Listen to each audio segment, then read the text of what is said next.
Matapos nga na makumplito ang pag-convert ng spiritual chi ni Duo Duo ay agad niyang inilabas ang kanyang sandata na iniregalo sa kanya ni Bai ang latigo na mabilis rin naghanda ang dalaga ng pag-atake sa kanina pa sumasalakay sa kanya na halimaw at kitang-kita naman na naalarma ang halimaw ng kanyang maramdaman ang pag-atake ni Duo Duo.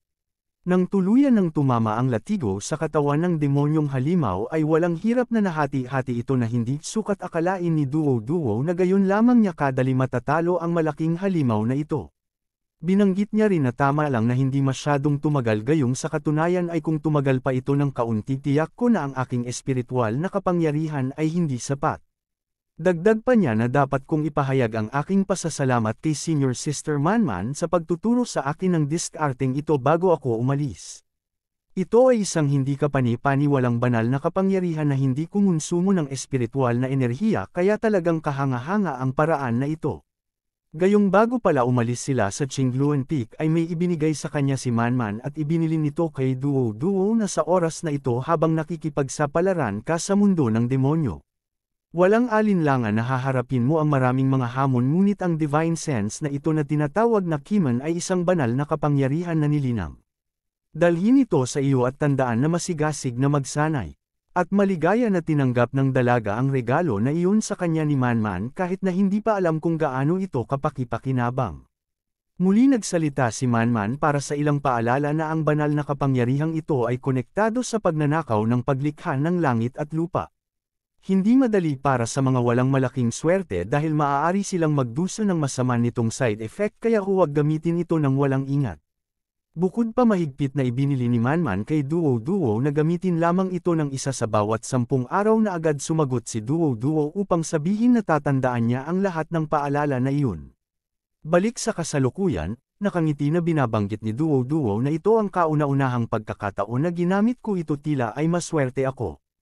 At pagkatapos, iniutos niya sa kanyang gabay na bigyan mo ako ng isang awakening spirit talisman upang maibalik ang espiritual na kapangyarihan. O, dapat na ba itong tawaging demonyong kapangyarihan ngayon subalit mabilis na sumagot ang gabay para sabihin ang error. Gayunpaman bagamat error ang inihayag ng gabay upang mapahintulutan ang kahilingan ng dalaga sa kanya ay agad niyang pinaprocess ang paglipat sa manual mode subalit may katagalan nito gawin gayong kailangan nitong maabot ang 100% ngunit ngayon ay nasa 1% pa lamang ito.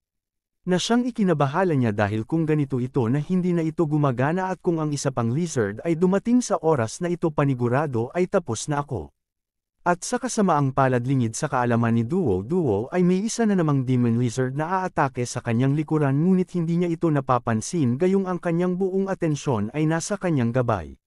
Matapos na mabanggit ni Duo Duo na tiyak na hindi ako maaaring maswerte ay gaya ng kanyang sinabi talagang wala siyang swerte gayong ilang pulgada na lamang ay masasakmal na siya ng malaking halimaw. Na gayon na ang nangyari dahil sa hindi man lamang siya nakagawa ng paraan kahit ang umilag man lamang sa bilis ng pangyayari na sa oras na ito ay tuluyan ng nakagat ang dalaga ng demon lizard.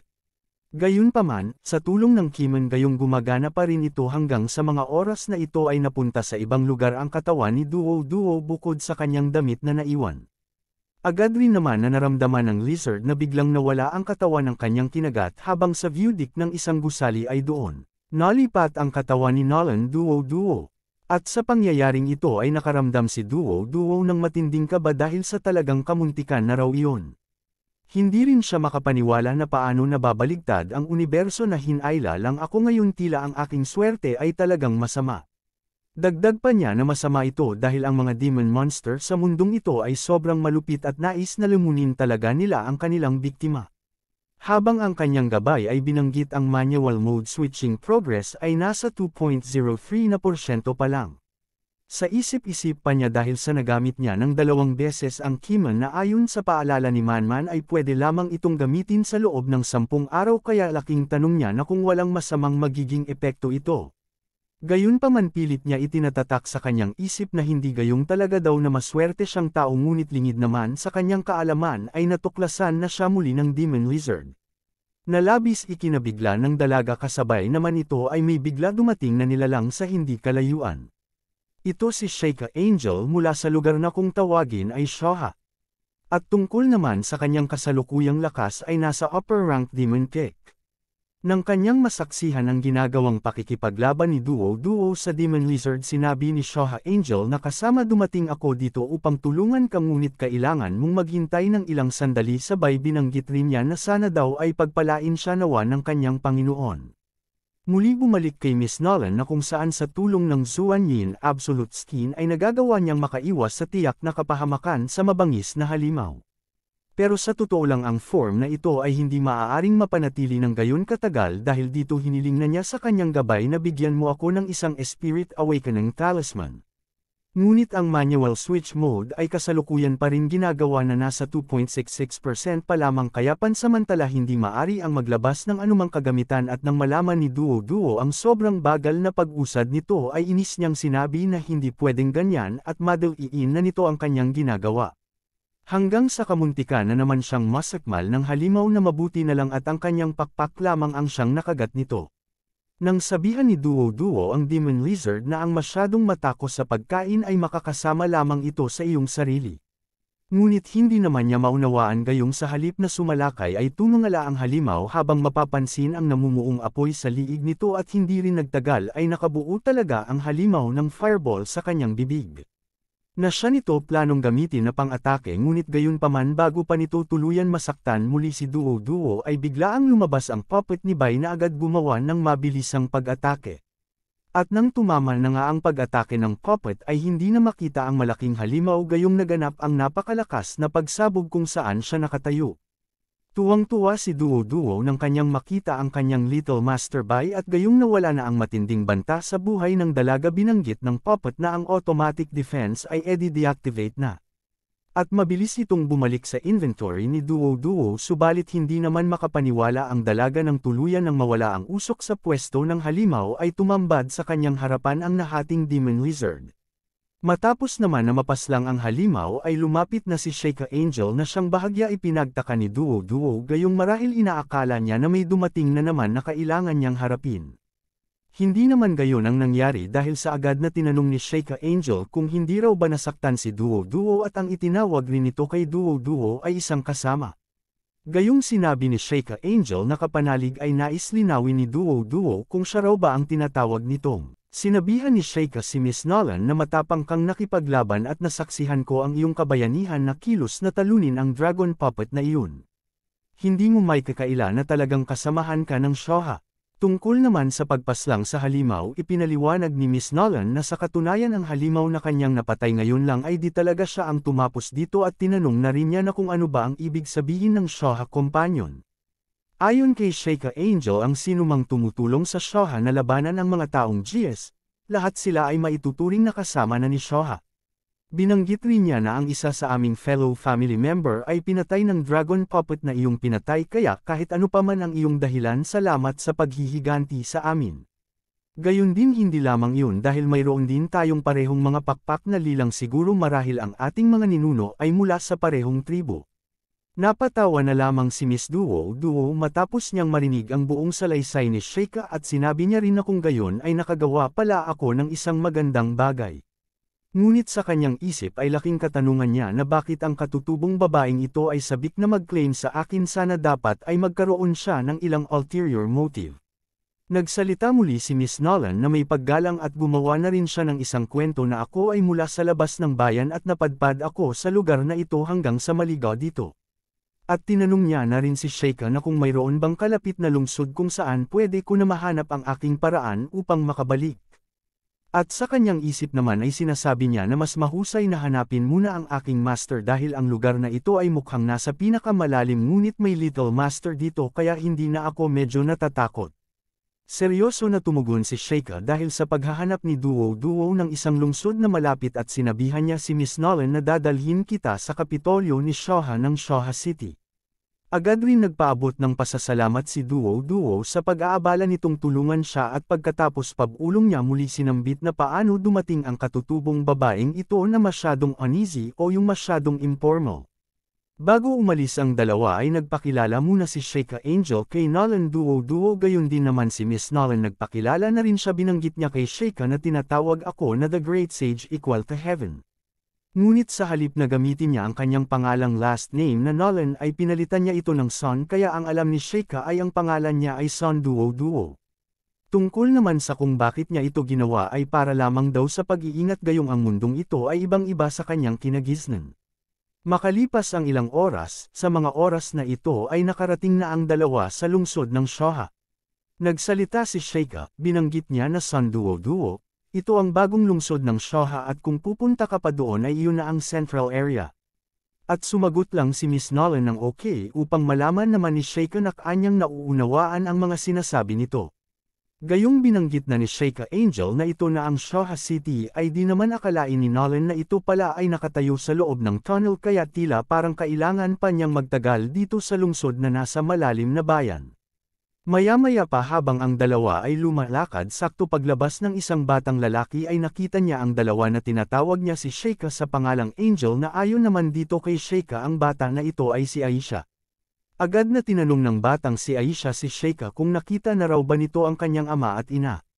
Bago magbigay ng pahayag si Sheikah ay may ibinigay itong isang aklat sa batang lalaki sabay niya na rin sinabi na Aisha ang iyong ama at ina ay nagpunta na sa panig ng Panginoon sa harap namin at ngayon ay nasa paraiso na sila at nagbabanggit ng mga banal na kasulatan para sa Panginoon.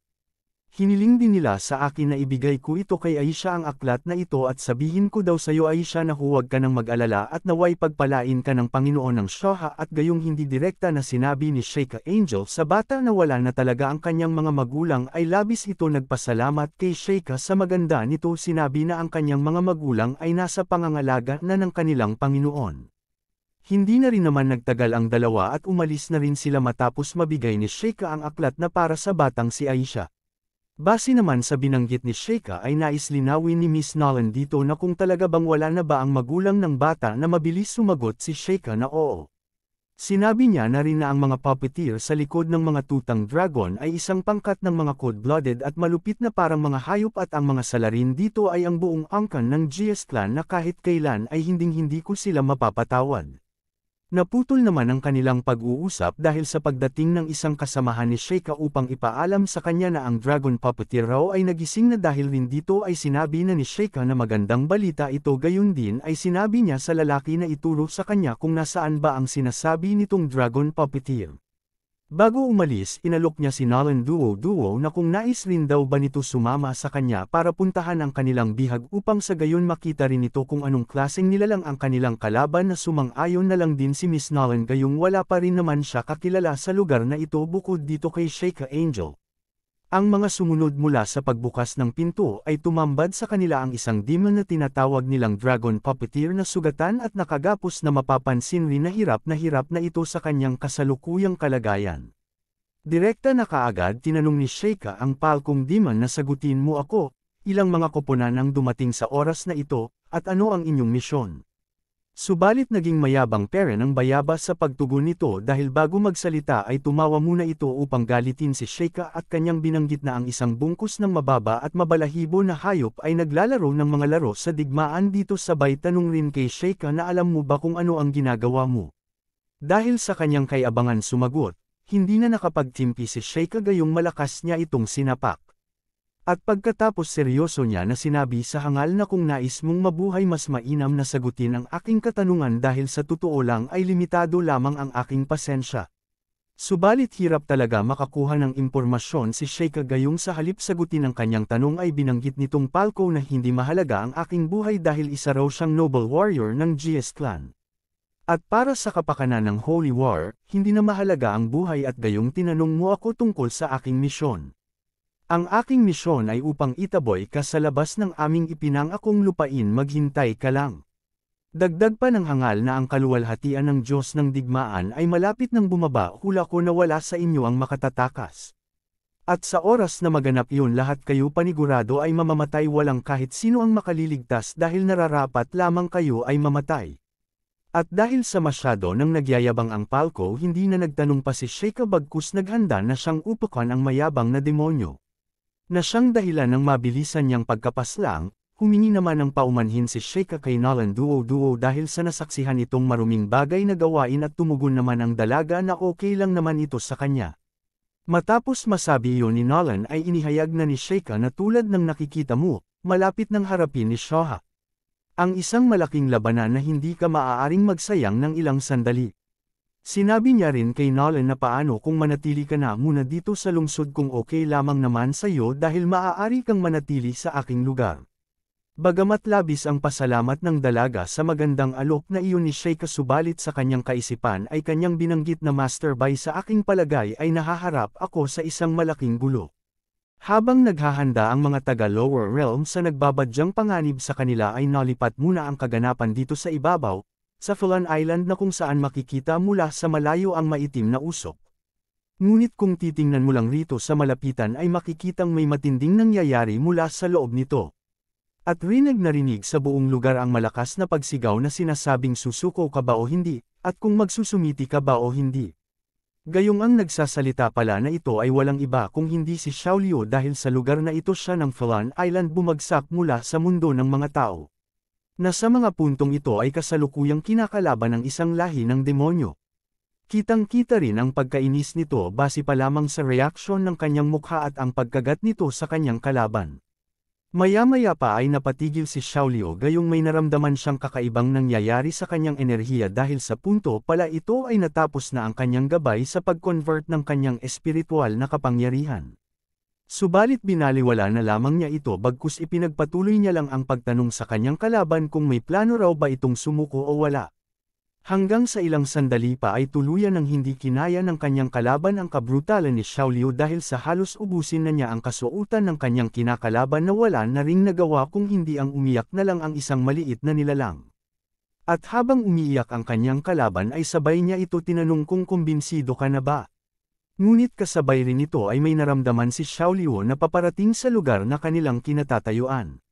Mula dito sa panig ng malapit sa lugar ni Xiaoliu ay sinabi ng isa sa tinatawag niyang master na ang magic essence sa lugar na iyon ay may abnormal na nangyayari at napagdesisyonan naman ng kanilang master na puntahan iyon upang alamin. At nang makita ni Xiaoliu ang isang pangkat na tribo ng mga demonyo ay agad niya tinanong kung ano ang kailangan ng mga ito sa kanila habang ang maliit na nilalang ay kasalukuyang mahigpit niyang hinahawakan. Subalit ang leader ng pangkat na dumating ay hindi makapaniwala nang makita niya ang nilalang na kasalukuyang niyayakap ni Xiaoliu. Gayong sa kanyang pagkakakatanda ito raw ay ang legendary ancient deity na kilalang si Konnara. At ang babae pala na ito ay ang pinuno ng Flying Church at ang kanyang pangalan naman ay si Lin Merlin. Nang bigla ang agawin ni Merlin ang maliit na nilalang na hawak ni Xiaoliu ay inis na inis gayong bakit biglaan niya itong inagaw sa kanya. Na maging itong si Nana ay hindi rin maunawaan kung bakit biglaan siyang kinuha sa kamay ni Xiaoliu. Habang nasa kamay ni Lin Merlin si Nana ay ipinahayag niya na ang ancient deity Konnara ay lumitaw na dahil sa kanya ang ating era ng Flying Church ay muli nang makababanggan. At pagkatapos sabay-sabay naman na malakas sinabi ng kanyang mga kasama na magalang naming tinatanggap ang pagdating ni Lord Konnara. Sa panig naman nitong si Little Six hindi na maipinta ang kanyang pagmumukha dahil sa hindi niya maintindihan kung bakit gayon na lang ang pagsamba ng mga nilalang na ito sa kanyang binugbog ngayon lang. Muling bumalik dito sa panig ni Merlin na masaya niya na sinasabi kay Konnara na ito raw ang legendary Lady Nana. Hanggang sa ilang sandali pa ay idinikit niya ang kanyang pisngi sa pisngi ni Nana habang sinasabing ikaw Lady Nana ay maliit at mabango malambot at masungit kaya ikaw ay kaibig-ibig. Na bagamat may sinasabi si Nana dito kay Merlin subalit hindi naman maintindihan ang kanyang mga binabanggit gayong gumagamit siya ng sarili niyang wika. Nang makita ng isang tauhan ni Merlin si Little Six ay agad niya rin ito sinabi sa kanyang master tumingin ka doon, master may ibang tao na mukhang katulad ni Lady Nana. Talagang nakumbinsi si Lin Merlin dahil sa pinahawakan niya muna itong si Nana sa kanyang mga tauhan habang ang mga tauhan nito ay kumikilos pa rin na parang mga baliw. Dahil naman sa kakaibang ikilos ng mga nilalang na ito ay nabanggit ni Xiaoliu na tunay na sila ay isang pangkat ng mga taong sira-sira. Subalit nang matapos niyang masabi iyon biglang napunta sa kanyang likuran si Merlin sa napakabilis na pangyayari na napamura na lamang si Xiaoliu dahil sa sobrang gulat sabay tinanong na rin niya kung ano raw ang planong gawin itong si Merlin gayong bakit biglaan na lamang itong nag-teleport sa kanyang likuran. Sinagot naman niya ang kanyang tanong at sinabi nito ang kanyang dahilan na gayong ayon sa kanya dapat kang maging kapatid ni Lord Konnara na si Lulu. Inis naman na sinabi ni Xiaoliu na ako ang lola mo. At huwag na huwag mo akong mahawak-hawakan, ngunit natawa lang si Merlin at inihayag na rin niya ang kanyang pangalan at binanggit na rin niya na ako ang pinuno ng Klein Church at dahil ikaw ay cutie mas mainam na dalahin rin kita sa aming bahay ngayon. Subalit hindi pumayag si Xiaoliu bagkus malakas niyang sinuntok ang mukha ni Merlin na bagaman tinamaan itong si Merlin sa isang pagsuntok na iyon ni Little Six ngunit hindi man lamang ito nagalit bagkus ngumiti pa rin ito habang lumilipad papalayo. At nang bumagsak siya kung saan malapit sa kinaroroonan ng dalawa niyang alagad ay bahagya namang nag-alala ang dalawa at tinanong kung ayos lang ba ang kanilang master. Pero ayon dito sa kanilang master matapos siyang uppercut ni Little Six ay hindi yun isang karahasan para sa kanya gayong sinabi pa rin niya na hinawakan ako ni Cutie kaya marahil parang gusto niya rin talaga ako. Sa isip-isip naman nitong si Xiaoliu matapos niyang marinig ang mga kabaliwan na sinasabi ng mga nilalang sa kanyang harapan ay hindi niya masukat kung gaano kabaliw ang mga ito. Sa panig naman nitong si Nana, plano niya sanang utusan ang pangkat ni na Merlin na bugbugin itong si Xiaoliu dahil sa ginawa rin itong pangbubugbog sa kanya ngunit sa kanyang pagsasalita ng ibang wika ay hindi naman ito maintindihan ng lahat. Dahil sa pag-uugali na ipinapakita ni Nana para kay Xiaoliu kutob ng babaeng may hawak sa kanya na tila hindi kapatid itong si Little Six kung ang pagbabasehan daw ay ang pag-uugali nito na kanyang sinabi sa kanyang master. Gayunpaman ayon dito kay Merlin na hindi siya pwedeng magkamali gayong talagang magkamukha silang dalawa kaya talagang iginigiit niya na magkapatid itong si Nana at Xiaoliu na binanggit naman ng isa niyang alagad na ikaw master ay may mahusay na pakiramdam sa anumang mga bagay-bagay. Dahil sa talagang wala nakaintindi sa sinasabi ni Nana sa kanyang utos na paslangin itong si Xiaoliu ay nakaisip si Little Six na gulangan itong mga baliw na nilalang na ito. Tinatanong ni Merlin si Nana kung ano ba ang ibig sabihin ng kuso. Hindi ko maintindihan ang sinaunang wika ni Lord Conara sambit nito. At gayong hindi maintindihan ni Merlin ang wika ni Nana inisip na lang niya na ang ibig sabihin ng kuso ay nais umihi. Kaya pinilit ni Nana na magsalita ng gaya ng wika ng mga baliw sa kanyang harapan at paulit-ulit at malakas niyang sinabing patayin ninyo siya subalit hindi pa rin maintindihan ni na Merlin ang sinasabi nito. Muling bumalik dito kay Xiaoliu, na nasisiyahan na sa nangyayari dahil kung ito raw ay ang legendary na sinasamba ng mga nilalang na ito ay tiyak raw na may magandang ireregalo ang mga ito. At binanggit niya rin na dahil ang mga kakaibang taong ito ay hindi nauunawaan ang sinaunang wika ay kung gayon alam ko na ang dapat gawin. Agad na inagaw ni Little Six si Nana sa kamay ng isang tauhan ni Lin Merlin at kunwari galit niya sinabi na gutom na si Nana. Magmadali at maghanda ng pagkain para sa amin. Na ikinatuwa ni Merlin gayong inakala niya na iyon daw pala ang ibig sabihin ng mga sinasabi ni Nana kaya tuloy mas naniwala na siya na itong si Little Six ay talaga raw na kapatid ni Conara. At pagkatapos palihim na kinausap ni Little Six si Conara upang sabihin sa kanya na hindi maintindihan ng mga taong ito ang sinasabi mo kaya dapat magtino ka na iintindihan mo ba. Subalit hindi naman makapagsalita ng ayos si Nana gayong napakahigpit ng pagkakahawak sa kanya ni Little Six. Sa mga ilang saglit sinabihan ni Merlin ang lahat ng kasamahan nito na lahat kayo ay bumalik ng mabilis at ihanda ang banal na kapistahan. At mabilis na sumagot ang tatlo nitong alagad at nagpatuloy na rin sila sa kanilang pupuntahan sa mismo nilang tahanan. Makalipas ang ilang oras mula dito sa Klein Church na tinatawag rin nilang Conara Temple.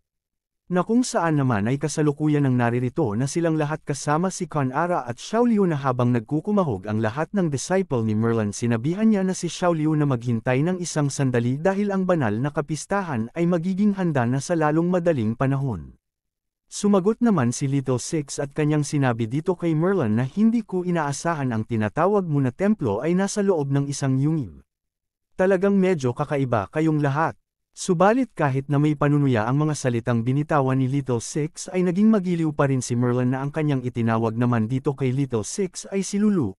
Sabay niya na rin binanggit na ito ang iyong oras upang gumanap at para naman bayad sa ginawa mo na pagsuntok na sarkastiko naman na tumugon si Little Six na hindi ko sinasadyang gawin sa iyo iyon. Sinabi ni Merlin kay Conara na matapos maghintay ng libo-libong taon ay pareho kayong sa wakas ay bumaba sa tabi ko. Maya-maya ay may isang regalo akong ihaharap sana ay magustuhan mo ito. At isinalin naman ni Little Six ang sinabi ni Merlin sa sinaunang wika binanggit niya na libo-libong taon na ang nakalilipas at pagkatapos noon ay marahil ay hindi ka rin mangingitlag ng octopus. Na parang iba naman sa tunay na binanggit ni Merlin habang si Nana ay hindi maunawaan ang sinasabi ng mga ito na isang dekada. Maya-maya pa ay dumating na ang sinasabi ni Merlin na regalo at daladala ito ng kanyang mga alagad. Subalit nang makita na ni Little Six ang regalo na sinasabi ay takang-taka siya na pati na rin si Nana. Tinanong na rin kaagad ni Little Six itong si Merlin na kung ito raw ba ay ang statwa ni Conara. Na kung bakit naman hindi ma-worry ang magiging reaksyon ng dalawa matapos nila makita ang kakaibang rebulto ni Conara. Dahil dito ay tumutol na si Xiaoliu at kanyang ipinahayag na hindi gayong kahit na magkaparehog pa sila ano naman ang kinalaman ng rebulto na ito sa kanya. At ang palangiti na pinuno ng Klein Church na si Lynn Merlin ay medyo nagtaka na dahil sa kanyang sinabi na bakit. Siyempre, mayroong isang koneksyon, Lulu, hindi mo ba talaga ito napapansin? Tingnan mo ang kanyang katawan. At tingnan mo naman ang katawan nitong si Nana. At pati na rin ikaw hindi ba ito eksaktong pareho? Gayong ang pamantayan pala nitong si Merlin ay yung may mga flat na alam nyo na yun bawal kasi sabihin. Na ikinaiinis ni Little Six gayong may isa na namang pumansin sa kanyang flat na Cocomelon. Hanggang sa pagharap nito kay Conara ay bakas na bakas pa rin ang pagkainis nito dahil sa mga sinabi na iyon ni Lynn Merlin.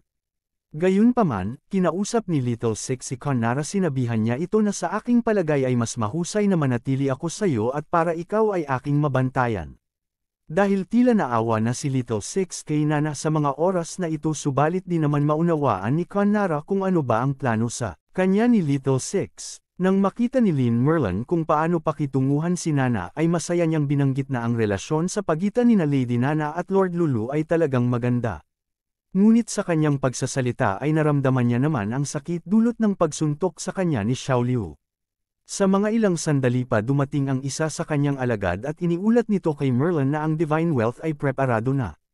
Mahusay tugon ni Merlin binanggit niya na rin na dadalhin ko kaagad si Lady Nana. At pagkatapos kinarga na ni Little Six si Nana upang magpunta sa pagkain gayong ayon sa kanya ay talaga raw na nagugutom na siya at baka mamatay pa siya dahil lamang sa gutom. Habang itong si Merlin na always masaya ay magiliw na itinuturo ang mga bagong lutong na pagkain ngunit kailangan daw muna nilang magsagawa ng isang seremonya para kay Lady Nana upang simulan ang banal na kapistahan. Hanggang sa marating nila ang isang treasure box at sinabi ni Merlin na mangyaring magpunta dito. Dahil sa talagang lumapit si Xiaoliu habang kalong-kalong si Conara ay nagulantang naman siya dahil sa biglang inagaw sa kanya si Nana ng treasure box subalit itong si Merlin ay tuwang-tuwa sa mga nangyayari. Agad na sinakal ni Little Six si Merlin para utusan ito na pakawalan si Nana sa kahon para sa kanya na lang gayong talagang labis na nag-alala si Little Six kung ano ba ang talagang mangyayari kay Conara sa loob ng treasure box na ito. Ipinaliwanag naman ni Merlin na Lulu huwag kang mag-alala dahil wala naman gagawing masama sa kanya ang treasure box.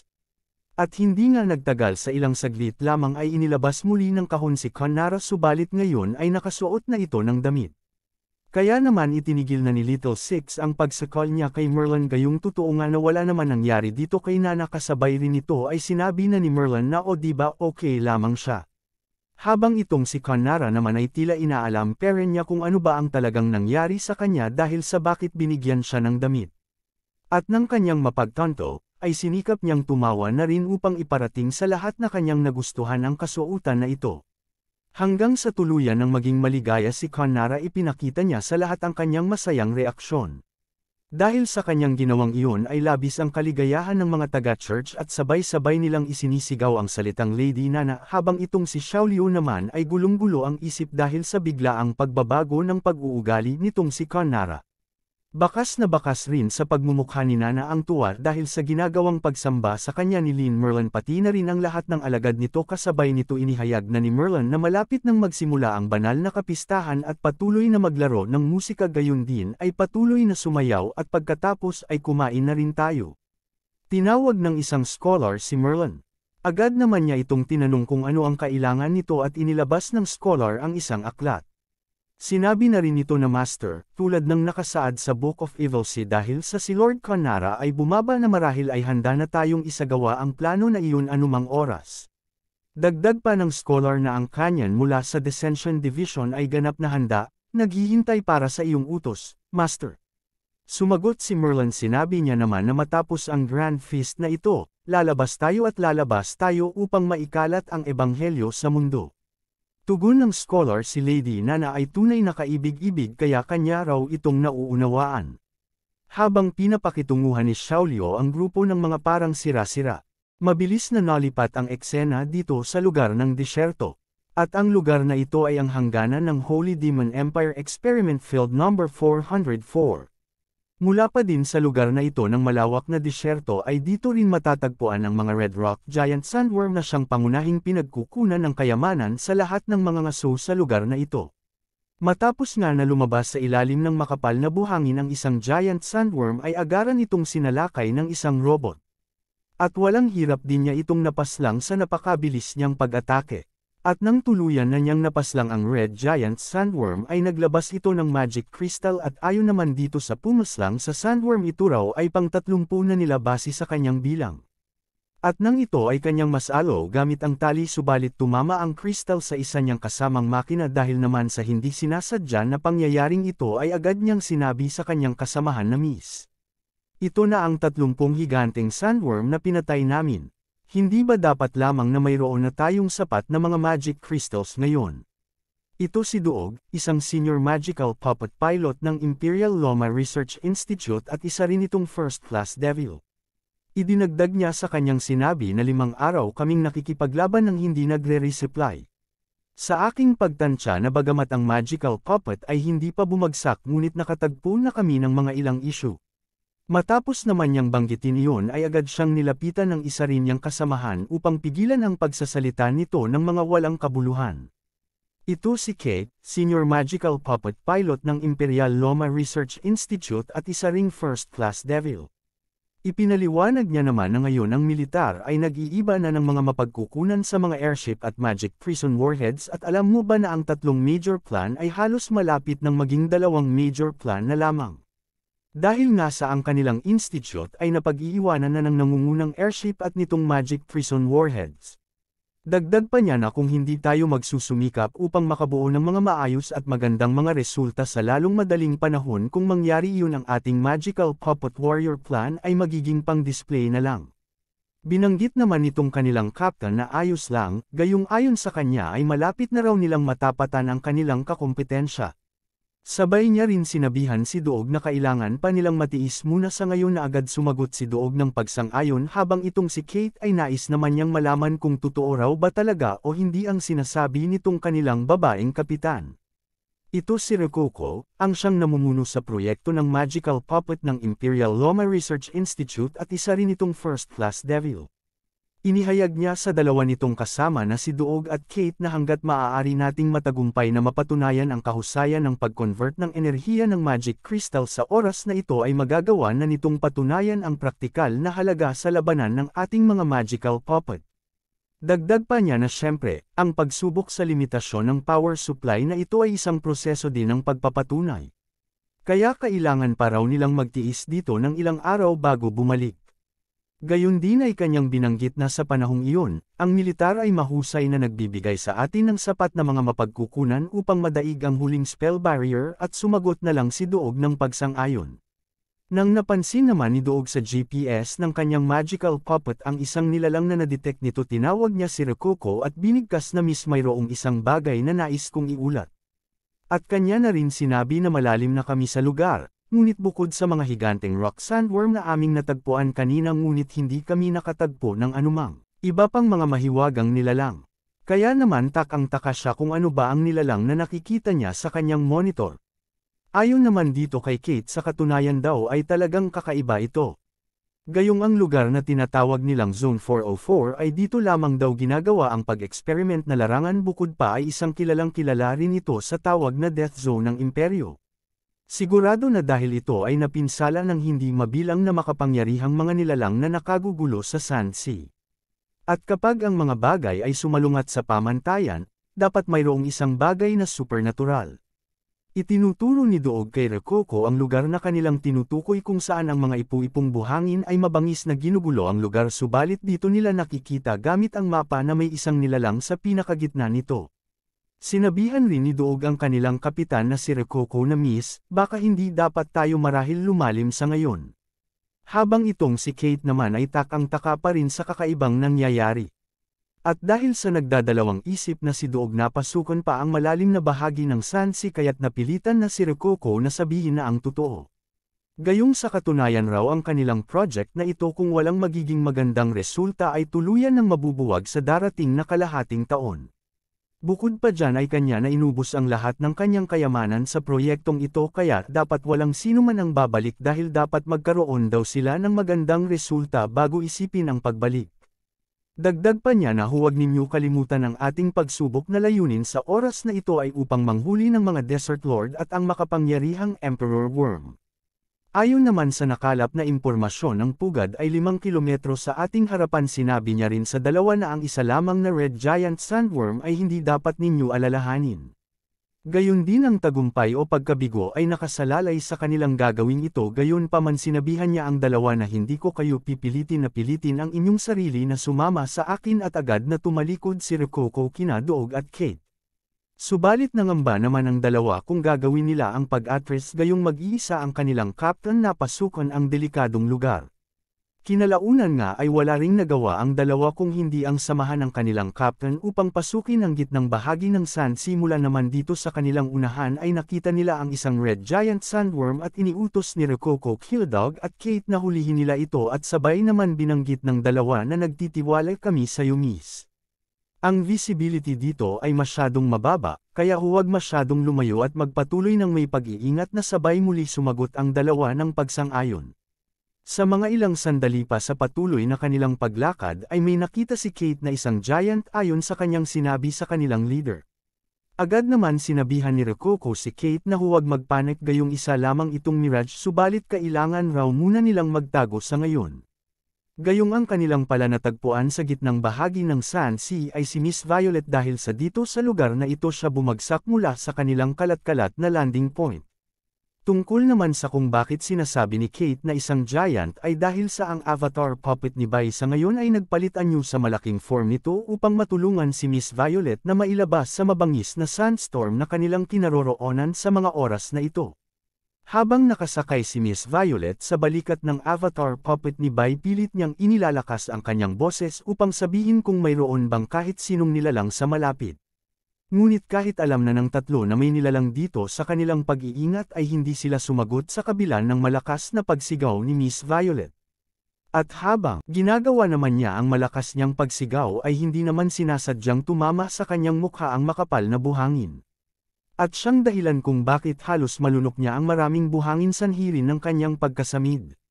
Nabanggit rin niya na saan raw bang bahagi ito ng mundo siya na ipadala. Dahil ayon sa kanyang karanasan noong oras na dumating siya dito ay napakaraming mga halimaw kaagad ang nagtangka sa kanyang buhay.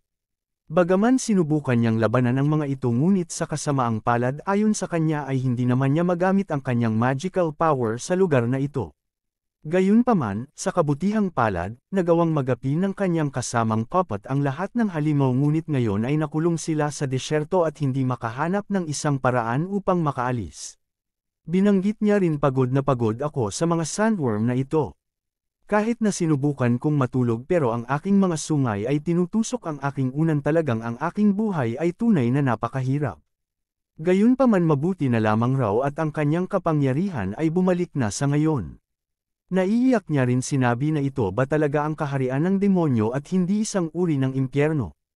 Pero sa kabila ng mababang visibility sa lugar ay may isang sorpresa na umatake sa kanila na bagamat nagawang pigilan ito ng puppet subalit nagtamo pa rin siya ng ilang maliliit na gasgas.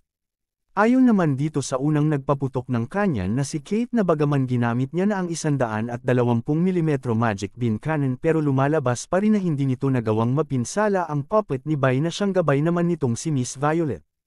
Mabilis naman iniutos ni Rokoko na itigil ang pagsasalita ng kung ano-ano sa halip gawin na raw nila ang mag-recharge ng kanilang mga cannon at gawin muli ang pagpapaputok. Ngunit palihim niya naman nasabi na may nararamdaman akong hindi maganda. Dahil naman sa pagsigaw ni Miss Violet ay agad siyang nakita ni Kate na agad rin niyang sinabi kay Rokoko na tingnan nito ang balikat ng higanteng puppet. Sa panig ni Miss Violet, sinasabihan niya sina Rokoko, Duog, at Kate na huwag ninyo ako atakihin dahil isa lamang akong law-abiding citizen sabay tanong niya rin kung ang dumating ay ang mga katutubo sa lugar na ito. Dagdag pa ni Violet, binigkas niya na misi-misi. Naiintindihan mo ba kung ano ang sinasabi ko? Magmadali at ilabas mo ako sa lugar na ito na animoy may sumpa. Pero sa halip na pakinggan ang panig ni Violet at mga sinasabi niya ay mas nagalit itong si Rococo. Na walang ano-ano ay mabilis niyang inatake ang puppet ni Bai, gayunpaman walang hirap naman itong napigilan ng puppet gamit ang isang kamay, at dahil sa kanyang ginawa na ito ay muli nag-activate ang battle mode ng avatar puppet, gayong tiyak raw na may masama silang hangarin. Napamura na lang si Violet dahil sa hindi siya nagawang unawain ng mga native people. Muli bumalik ang eksena dito sa panig ni Rococo. Sinabi niya sa kanyang dalawang kasama na ang nilalang na nakatayo sa balikat ay isang puting demonyo. Kanya rin inakala malamang daw ito ay produkto ng mga Rebel Alliance's Dagaw Project.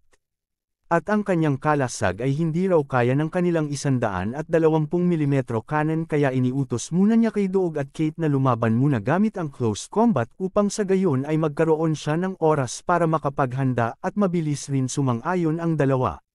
Sa unang hakbang nagpakawala muna ng smoke bomb si Rococo para sa kanilang gagawing pag-atake. Nang sumabog ang smoke bomb sa tapat ng puppet ni Bai ay minarapat ni Violet na pansamantala muna sa ngayon na magtago sa isang ligtas na lugar ang dibdib ng avatar puppet. At habang nababalutan ng makapal na alikabok at usok ay palihim na sumalakay sa likuran si Kate, subalit hindi pa rin siya nagtagumpay, gayong nasalag rin ang kanyang pag-atake na mahigpit na hinawakan ng puppet ang kanyang armas. At ang naging resulta ay tuluyan ng winasak ng puppet ang kanyang sandata, na base naman sa naging reaksyon ng avatar ni Bai ay mas nagiging seryoso na ito dahil sa bukod sa pagsira niya sa armas ay sinuntok na rin niya ang makina.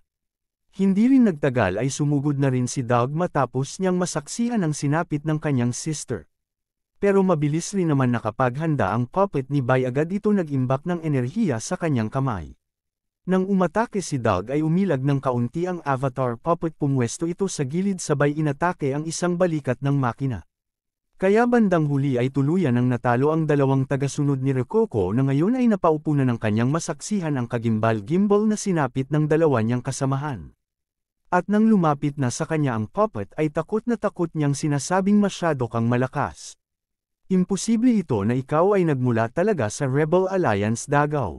At takot niya rin sinabi na bukod pa pagkatapos ng lahat ng mga pagsisikap ng aking pamilya sa loob ng ilang henerasyon hanggang sa mamatay ang aking ama. Ano ang ibig sabihin ng lahat? At ano ba ang ibig sabihin nila? Gayunpaman, hindi pa din pumayag si Rococo na itigil na niya ang kanyang mga kahangalan. Gayong kahit hindi naman kumikilos si Violet o kahit ang kanyang gabay na puppet ay kanya pa rin napagplanuhan na gamitin ang isang malakas na atake, kahit batid niya na ang kapalit nito ay ang kanyang sariling buhay. Hindi nga nagtagal, naganap ang malakas na radiation attack. Base pa lamang sa hitsura nito ay hindi maitatangging taglay nito ang lakas, subalit ni hindi man lamang umilag ang avatar puppet ni Bai. Nang ipakita kung ano ba ang naging damage nito sa puppet ay wala naman itong naging malaking pinsala bukod sa kanyang damit na bahagyang napunit at ang pagharang ng kanyang dalawang kamay kung saan nakatago si Miss Violet. Hindi naman maiwasan ni Violet na mapahanga, gayong binanggit niya na ang mga katutubo dito ay medyo malakas. At talagang nagawa pa niyang mapunit ang mga damit ng puppet ni Master. Pati na rin ang sandworm ay halos hindi man lamang mag-iwan ng bakas. Maya-maya pa nakarinig ng ingay si Violet mula sa makina ni Rococo. At pagkatapos, biglaang mabilis na bumukas ang coffin nito na siyang bahagya ikinaalarma ng puppet ni Bai. Subalit nang kanila itong tingnan ay nakita nila ang napaslang na si Rococo, dahil rin dito ay gayong unang pagkakataon na makakita si Miss Violet ng demonyo ay inakala niya tuloy na lahat ng demon ay ganito ang pagmumukha. Bumaba muna siya sa puppet nang makita niyang wala ng buhay si Rococo, sabay niya sinabi na sa kabutihang palad, hindi pa gayon nagtatagal mula nang mapaslang ito at kaya naman ang kanyang kaluluwa ay sariwa pa rin. At mabilis niyang ginamit ang kanyang kaalaman sa mga kaluluwa, umaasa na sana raw hindi siya mabigo sa mga kapaki-pakinabang na impormasyon. Hanggang sa natuklasan niya ang isang magandang bagay dahil sa kanyang sinabi na tila nakatisod ako ng isang pinagpala ng magandang kapalaran sa oras na ito. At matapos niyang sabihin na mahina maliit na bagay, hayaan mo akong tulungan kang matupad ang iyong hindi natapos na ambisyon. Ginawa ni Miss Violet ang teknik na kayang magnakaw ng kaluluwa at maging ang klase ng balat ay kaya rin itong perpekto na magaya dahil sa tuluyan na niya na clone ang katawan ni Rococo. Binanggit pa niya base sa memorya ni Rococo, sinabi niya na Imperial Capital, naririto na ako. Abangan sa susunod nating video, kung saan malalaman natin ang ginagawa ng ating bida sa unang linggo niya sa grupo ng mga katulong dahil sa magsisibak siya ng isang tambak na panggatong.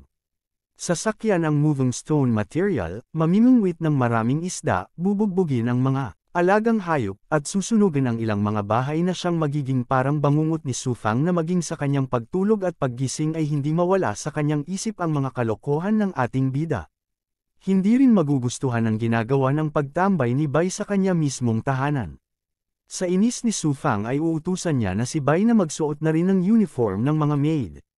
Na bagamat ayaw niya ito sundin, subalit bandang huli ay wala rin siyang nagawa kundi ang magsuot ng kanilang uniform, gayong hindi epektibo ang kanyang mga talisman kay Headmaid Weila at nagtamo rin si Bai ng mga gasgas sa mukha matapos siyang makipagbugbugan kay Su Fang.